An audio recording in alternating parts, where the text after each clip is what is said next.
18 தர்பார் வந்துட்டாயா. வணக்கம் மக்களே, வழக்கம் போல இன்னைக்கும் தர்பார்ல உங்களை குஷிப்படுத்துறதுக்காகவே ஏகப்பட்ட கண்டென்ட் பிரத்யேகமா கொண்டு வந்திருக்கோம். தர்பார தொடங்கலாமா? ஃபார்முலா 4 கார் ரேஸா இல்லை நாய் ரேஸான்னு தெரியல.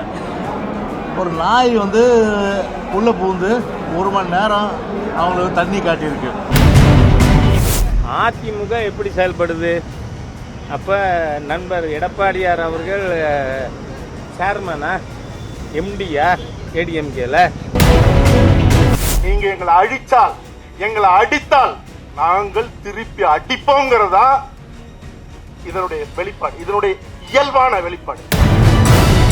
திராவிட நாடு இங்க இருக்குது. திராவிட நாள் திருநாடு, திருடன் நாடு, திராவிட நாள் திருடு நாடுன்னு வேணா வைக்கலாம், அதுக்கு பேர் வைக்கலாம்.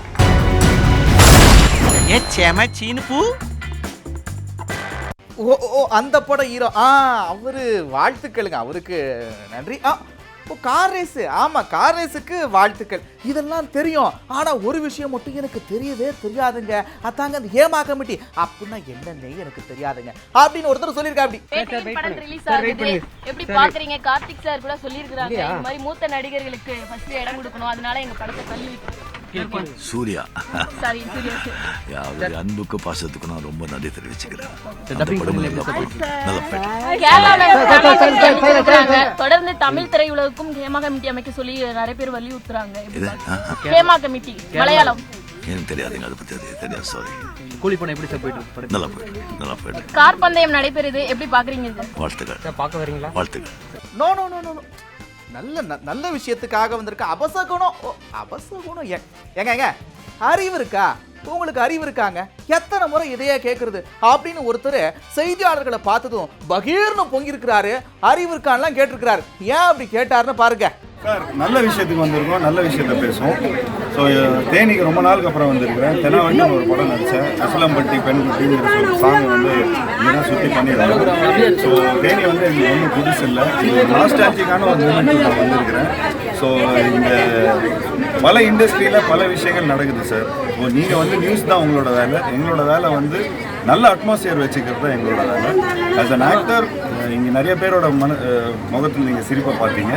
ஸோ அந்த சிரிப்புக்காக தான் நாங்களாம் இங்கே வந்திருக்கிறோம். தமிழ் இண்டஸ்ட்ரியில் மட்டும் இல்லாமல் கேரளா இண்டஸ்ட்ரியில் இந்த ஹேமா கமிட்டி, அதாவது ஹேமா கமிட்டியில் வந்து பெரிய ஒரு சர்ச்சையை உருவாக்கியிருக்கு. இதுக்கு ராதிகா மேடம் அவங்களும் வந்து பதில் வச்சிருக்காங்க. சார், திரும்ப பதில் சொல்லிட்டு இருக்க முடியாது, நான் பதில் சொல்லிட்டேன்.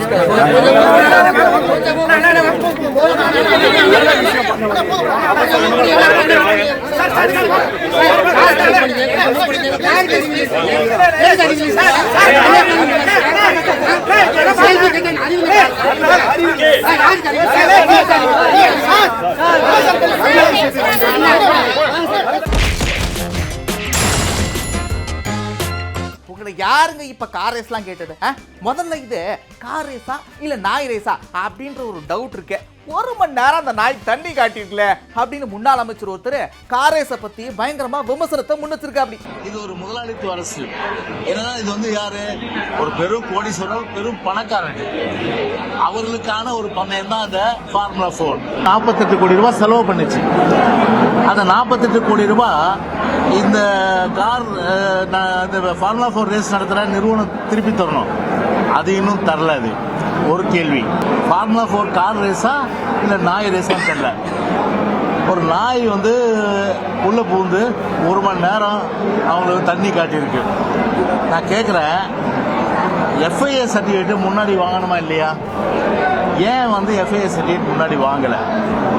கார் ஃபார்முலா 4 கார் மூலமாக வசூலாகிற தொகை அது யாருக்கு போகும்? ஆம்புலன்ஸ் போக முடியல, கிட்டத்தட்ட பல மணி நேரம் போக்குவரத்து பாதிப்பு. அங்கே ஹாஸ்பிட்டல் இருக்குது, இவ்வளோ பெரிய ஸ்பீக்கர் அதை போட்டுட்டு கிளிய, அதாவது வந்து பார்த்தா அந்த ஸ்பீக்கரை கிளியர் அளவுக்கு கத்தி பேஷண்டெல்லாம் பிரச்சனை, பேஷண்டெல்லாம் பார்த்தீங்கன்னா அவ்வளோ தூரம் வந்து ஒரு நிம்மதி வந்த ஒரு சூழ்நிலை. அதுக்கப்புறம் இவர் வந்து அதை எடுக்க சொல்கிறாரு. ஏன் முதல்ல பண்ண வேண்டியது தானே அதை எடுக்க, முதல்ல அந்த ஸ்பீக்கரை போடாமல் இருக்க வேண்டியது தானே அதை. அதாவது பாத்துங்க, நாங்க மட்டும் ஆட்சிக்கு வந்தோம்னா முக்கியமா செந்தில் பாலாஜி இருக்காருல்ல, அவரை கண்டிப்பா கைது பண்ணுவோம். அப்படின்னு அப்போ அவர் சொன்னாரு. இப்போ அதுவே நடந்திருக்குது பாத்துங்க அப்படின்னு ஹெச் ராஜா பயங்கரமா பேசியிருக்கா. அப்படி நீங்க 5 வருஷத்துக்கு முன்னாடி குளித்தலையில தமிழகத்தினுடைய மாண்புமிகு முதலமைச்சர் அவர்கள் அப்போ எதிர்கட்சி தலைவராக இருந்த பொழுதே அவர் சர்டிஃபை பண்ண ஊழல்வாதி செந்தில் பாலாஜி என்ன, அதுக்கு இப்போ அனுமதியும் கிடைச்சிருக்குன்னா வரவேற்கத்தக்க விஷயம் இல்ல. நான் கேட்குறேன், அப்போ எடப்பாடி பழனிசாமி அந்த கட்சிக்கு எம்டியா இல்லை சேர்மேனா?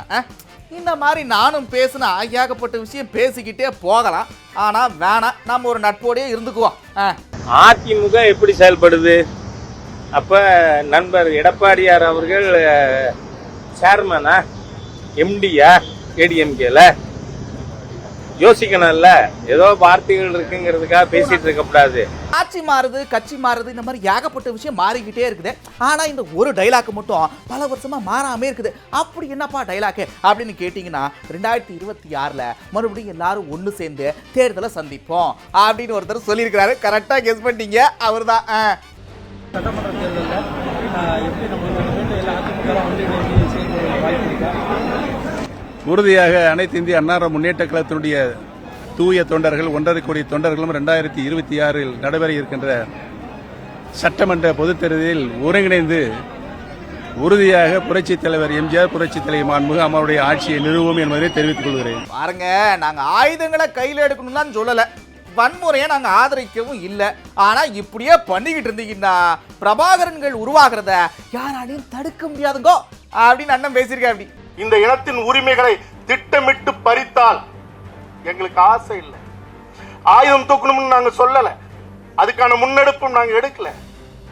ஆனால் இந்த இனத்தின் உரிமை தொடர்ந்து பறிக்கப்பட்டால், இன்னைக்கு சொல்றேன், வரலாற்றுக்குரிய இந்த மேடையில் சொல்றேன், 50,000 ஆண்டுகள் வரலாறு கொண்ட இந்த தமிழ் இனத்தின் உரிமை பறிக்கப்பட்டால் ஒட்டுமொத்த தமிழர் குடிகளும் ஒன்று சேர்ந்து இதற்கு எதிரான அதிகார கூட்டங்களை இந்த மண்ணிலிருந்து அடிச்சு ஓட துரத்துங்கிறத இந்த இடத்துல இருந்து நான் சொல்லுகிறேன். அப்படி மாற்றிக்கொள்ளாத நிலை தொடர்ந்தால் நீங்க ஒண்ணும் செய்ய முடியாது. பிரபாகரன்களும் தமிழரசன்களும் இந்த மண்ணில் தோன்றுவதை எவனாலும் இல்ல எமனாலும் தடுக்க முடியாது. அண்ணன் இப்படி பேச இவர் என்ன சொல்றாரு அப்படின்னா, என்னங்க நீங்க வாட் இஸ் திஸ், நாங்க போய் தனி நாடுலாம் கேட்போமா? என்னங்க அப்பெல்லாம் நாங்க கேட்கவே மாட்டோம். ஏன் கேட்க மாட்டோம்னா இந்த நாடே எங்களுக்கு தாங்க. ஆமா, அப்புறம் ஏன் நாங்க தனி நாடு கேட்க போறோம் சும்மா அப்படின்னு அண்ணன் கேள்வி கேட்டிருக்க. எப்படி தனிநாடு அப்படின்னு நீங்க தமிழரசன் தனிநாடு கேட்டவர், கடிய பெருமாள் தனிநாடு கேட்டவர், பிரபாகரன் அகன்ற தமிழீழம் கேட்டார். இப்ப நாங்கெல்லாம் தமிழ் தேசியம் பேசுறத செப்பரேட்டிஸ்ட், இன சாவனிஸ்ட், மொழி சாவனிஸ்ட், இன வெறியர்கள் இது பேச அது கொஞ்சம் பெருமையா தான் இருக்கு. அப்படி சொல்லும்போது நமக்கு கொஞ்சம் பெருமையா தான் இருக்கு. ஏன்னா நல்ல தமிழ் தாய்க்கும் தமிழ் தகப்பனுக்கும் நம்ம பிறந்தோம்ங்கிறத உறுதிப்படுத்திக்கிட்டே இருக்காங்க இல்ல, அதுல நமக்கு சரிதான் ஒருலாம் பாசிஸ்டும் தான் சொல்லிக்க. ஆனால் ஒன்றை என்னிலும் இல்லை, என் தம்பி தங்கிகள், என் உயிருக்கு நீ உடன் பிறந்தார்கள், பேரன்பு மிக்க பெற்றோரை புரிந்து கொள்ளணும். நாங்கள் தனி நாடு கேட்கல. ஏன் கேட்கல? இந்த நாடே என்னது, அதை நீங்க நல்லா விளங்கணும் தம்பி. நாங்க செதற்காயை தேங்காயை உடைச்சி சில்லு எடுத்து கடிக்கிற பயில்கள் நினைக்காத, மொத்த தேங்காயும் என்னது. இந்தியா எந்நாடு, பாரத நாடே பைந்தமிழர் நாடு என்பதை இனி வரும் தலைமுறையின முழக்கத்தை முன்வைக்கணும்.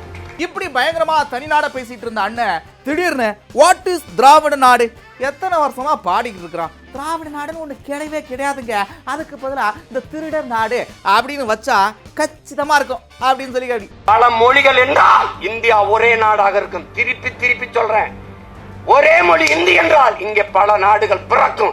இதை எந்த கொம்பனும் தடுக்க முடியாது. நீ இந்திய திணி ஒரு நிலம் எதிர்த்திருக்கோம், ஜிஎஸ்டி சொல்லு ஒரு நிலம் எதிர்த்திருக்கோம், நீ ஒரே வரி சொல்லு எல்லாத்துக்கும் பாரு, நீட்டு எல்லாரும் எழுதுவான், ஒரே நாடு ஒரு நிலம் மட்டும் எதிர்க்கும். ஏன்? இருக்கிறதில் கலப்பினம் இல்லாத தூய ரேஸ் ஒரு இனம் என்ன இருக்குன்னா தமிழ்நாடு தான். காலடியில குறுகி வந்தாலும் இங்க தமிழ் தாய் வாழ்த்து பாடும்போது பக்கத்துல இருக்க எங்க அண்ணெல்லாம் பாடிட்டு இருந்தாரு, நான் அமைதியா இருந்தேன். ஏன்?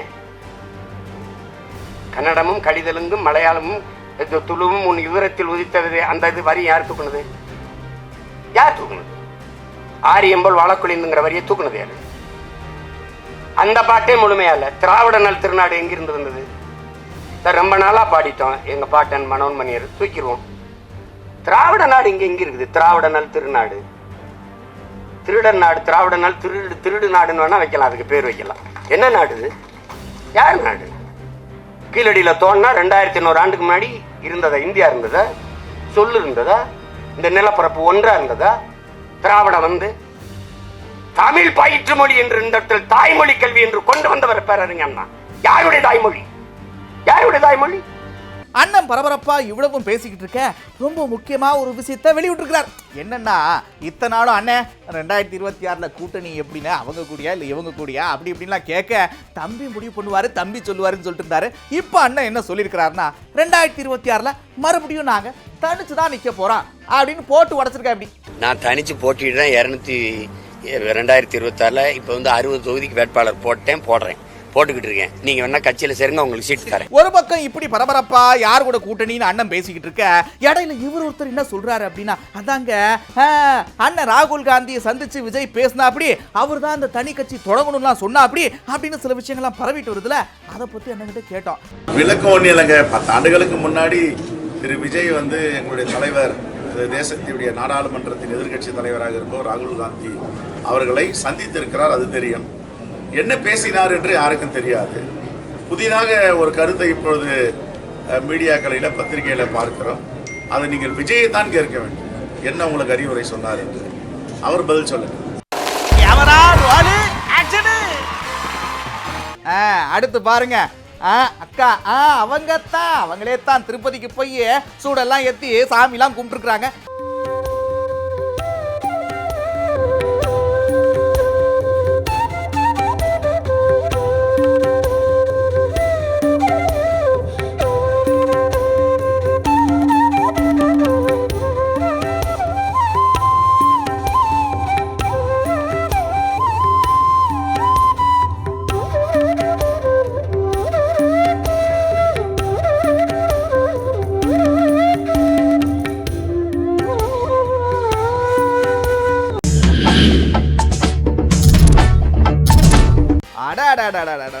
பிறந்த நாள்லாம் இப்படில இருக்கணும். அங்க பாருங்க சொந்தம் பந்தம் ஊரு அப்படி இப்படின்னு மொத்த பேரும் ஒரு திருவிழா கணக்கா நடத்திருக்கிறாங்க. திருப்பூர்ல ஒரு பாட்டிக்கு வயசு என்னன்னு கேக்குறீங்களா? 107.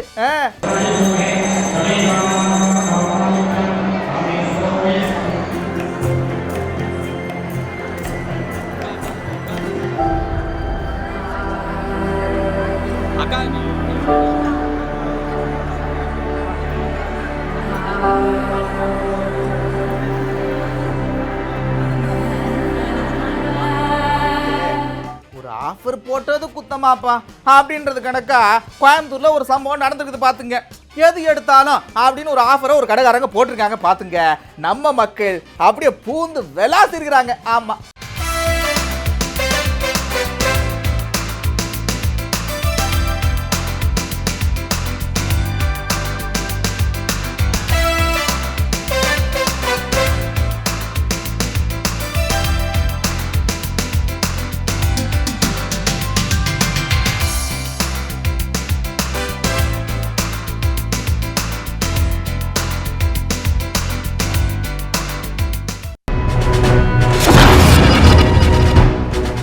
அதாவது பாத்துங்க, டீ கடை தொடங்கி விவசாய கூலி வரைக்கும் வெளிமாநில தொழிலாளர்களா இருக்கிறத சமீப காலமா அதிகமா பார்க்க முடியுது. இதுக்கு பொதுவெளியில நிறைய கருத்துக்களும் வைக்கிறாங்க. என்னன்னா, இவங்க அங்கிருந்து வந்து நம்ம தொழிலெல்லாம் ஆக்கிரமிப்பு பண்ணிடுறாங்கப்பா அப்படின்னு கொஞ்சம் பேரும், அவங்களுக்கு ஆதரவா கொஞ்சம் பேரும் பேசுறத நம்ம பார்க்க முடியும். மக்கள் என்ன நினைக்கிறாங்க அப்படின்னு அவங்க கிட்டே கேட்டோம். அவங்க பலவிதமான பதில்களை சொல்லியிருக்கிறாங்க. பாருங்க. அது என்ன சொல்கிறது, அவங்க ரொம்ப ஹார்ட் ஒர்க் பண்ணுறாங்க. அவங்களுக்கான சேலரி ரொம்ப குறைவாக தான் இருக்குது. அவங்க ஊரில் இந்த வசதி கூட இல்லை அப்படின்னு நான் நினைக்கிறேன். ஆனால் வந்து அவங்களுக்கு முறையாக இருக்கணும். அவங்க எத்தனை பேர் இருக்காங்க, என்ன ஃபெசிலிட்டிஸ் கிடைக்குது எல்லாமே தெரிஞ்சுக்கணும். பட் அதில் அதே சமயத்தில் அவங்களால இங்கே இருக்கவங்களுக்கு வேலை வாய்ப்பு போகுது. நம்ம இங்கே வேலை செஞ்சால் ஏன் அடுத்தவங்க வந்து பிழைக்க போகிறாங்க? நம்ம ஆளுங்களுக்கு வேலை ஓரளவுக்கு வேலை செஞ்சால் போதுன்ற ஒரு மனப்பான்மை வருது. அடுத்தவனுக்கிட்ட கை கட்டி வேலை செய்யணும்னு ஒரு மனப்பான்மை இருக்குது. அடுத்தவனுக்கு அடிமையாக இருக்கணும் ஒரு மனப்பான்மை இருக்குது. வேலை எந்த வேலை செஞ்சு இறங்கி வேலை செய்கிறவன் இப்போவே முன்னேற தான் போகிறான். ஏன்னா நம்ம அவங்கள வந்து அரவணைச்சு போகணும். அவங்களும் ஒரு மனுஷங்க தான். இல்லை, இப்போ பீகாரில் வந்து பூகம்பம் வந்தது, அதுக்கு நம்மளாம் நிதி கொடுத்தோம் இல்லைங்களா? அவங்கள வந்து வேற ஒருத்தரை பார்க்கல இல்லைங்களா? இப்போ 600 கிலோமீட்டரில் வந்து இங்கே ஒரு பானிபூரி விற்கிறாருன்னா நம்மளுடைய தமிழ்நாடு வந்து நல்ல பாதுகாப்பாக இருக்குது, சட்டம் ஒழுங்கு காப்பாற்ற முடியாது. அதெல்லாம் இருக்கிறதுனால தைரியமாக வராங்க. நம்ம தமிழர்கள்லாம் யாருமே வந்து தொழில் ஆரம்பிக்கிறதில்ல, வேலைக்கு ஒழுங்காக போகிறதில்ல. இதனால தான் சார் வெளி மாநிலத்துலேருந்து வந்து இங்கே வந்து பிழைக்கிறாங்க. நம்ம ஊர்லேயே பிழைக்கிறதுக்கு நிறையா வழிகள் இருக்குது. அதை யாரும் முன்னுதாரணமாக எடுத்துக்கிட்டு அவங்க பண்ணுறாங்களே அந்தளவுக்கு நம்ம லோக்கலில் இருக்கிறோம், நம்மளும் அந்தளவுக்கு மிகப்பெரிய அளவில் பண்ணலாம். ஆனால் யாரும் பண்ண மாட்டுறாங்க. இந்த மாதிரி மது அருந்துறதுக்கும் இந்த மாதிரி கெட்ட தீய பழக்கங்களுக்கும் போயிடுறாங்க சார். அதனால தான் சார் வெளியூர்லேருந்து வந்து இங்கே கடை போட்டு பிழைக்கிறவங்களாம் நல்லா இருக்கிறாங்க, நல்லாவும் இங்கே வந்து வாழ முடியுதுங்க சார். இல்லை, நம்மளுங்க ஸ்கில் டெவலப்மெண்ட், நம்மளுங்க படிச்சுட்டாங்க, அந்த மாதிரி ஒரு பொசிஷனுக்கு போகிறாங்க. அவங்களுக்கு அந்த வாய்ப்பு இல்லை, அதனால இந்த வேலைக்கு வந்துருக்கு. அதில் வந்து இன்றைக்கி வந்து வடமாநிலத்தில் வருகைன்றது வந்து மிக கட்டாயமாக இன்றைக்கி நம்ம ஏற்றுக்கொள்ளக்கூடிய சூழ்நிலையில் தான் இருக்கோம். நம்ம அவங்களோட வருகையினாலும் நம்மளுக்கு பாதிப்பு இருக்கிறத விட நம்ம வந்து சோம்பேறி ஆகிக்கிட்டு இருக்கிறது தான் உண்மை. இதே நிலைமை நீடிச்சா இன்னும் சிறிது காலத்தில் தமிழகத்தில் அவர்கள் முதலாளியாகவும் நம்ம தொழிலாளியாகவும் இருக்கக்கூடிய சூழ்நிலை நிலமோ. இன்னைக்கு ஒரு நாளைக்கு வந்து சென்ட்ரல் ரயில்வே ஸ்டேஷனில் பார்த்தீங்கன்னா வந்து ஒரு ட்ரெயினில் வந்து இறங்குறாங்கன்னா அதில் ஒரு ட்ரெயினுடைய 3/4 பேர் வந்து இந்த தமிழகத்தில் வேலை வாய்ப்புக்காகவே வந்து இறங்குறாங்க. இவங்க குறைஞ்ச கூலிக்காக அவனை கூட்டு வந்து வேலை வாங்குறாங்க. ஆனால் இது வந்து தமிழ்நாட்டுக்கு கெட்ட சீக்கிரம் இது பிடிக்கும், சனியும் பிடிக்க போகுது தமிழ்நாட்டுக்கு. இந்த மழை காலத்துல கொஞ்சம் ஸ்லோவா போங்கப்பா. அங்க பாருங்க, தெலுங்கானால அப்படித்தான் மழையில கார் ஒன்று போய்கிட்டு இருக்குது, அப்படியே வழுக்கி ஒரு விபத்தாயிருக்குது. கொஞ்சம் ஸ்லோவா பார்த்து கவனமா ஓட்டுங்க.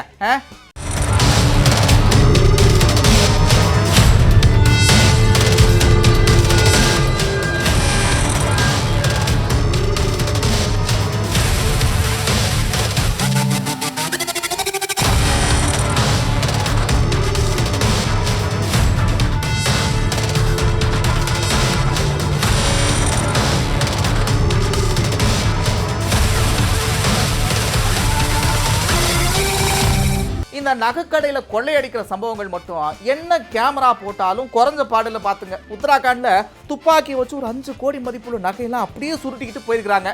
இனிமே நகைக்கடை வச்சிருக்கிறவங்கலாம் காவலுக்கு ஆளும் போடணும் போல இருக்குது. ஆமா,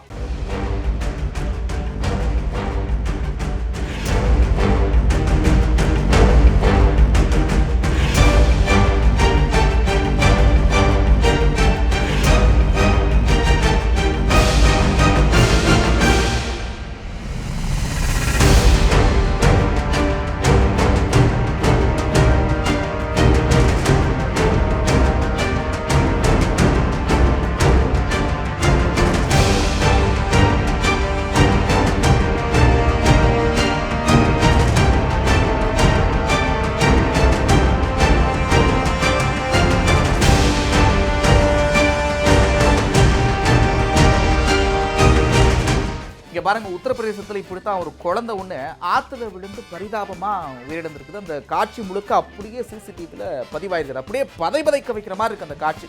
குழந்தை வளர்க்குறவங்க கொஞ்சம் கூடுதல் கவனமா இருங்க. இந்த மாதிரி நீர்நிலையில் இருக்கிறப்ப கொஞ்சம் கூடுதல் கவனமா இருக்கணுமா இல்லையா?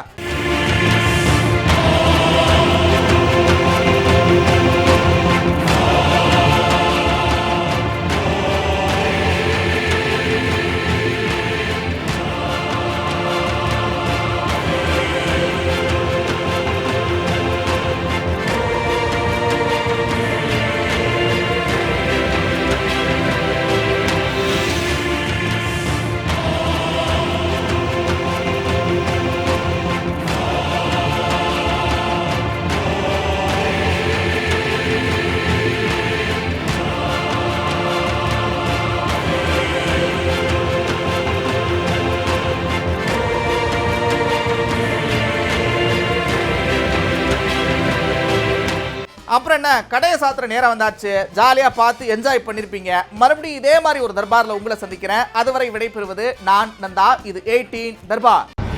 18 தர்பார் வந்துட்டாயா.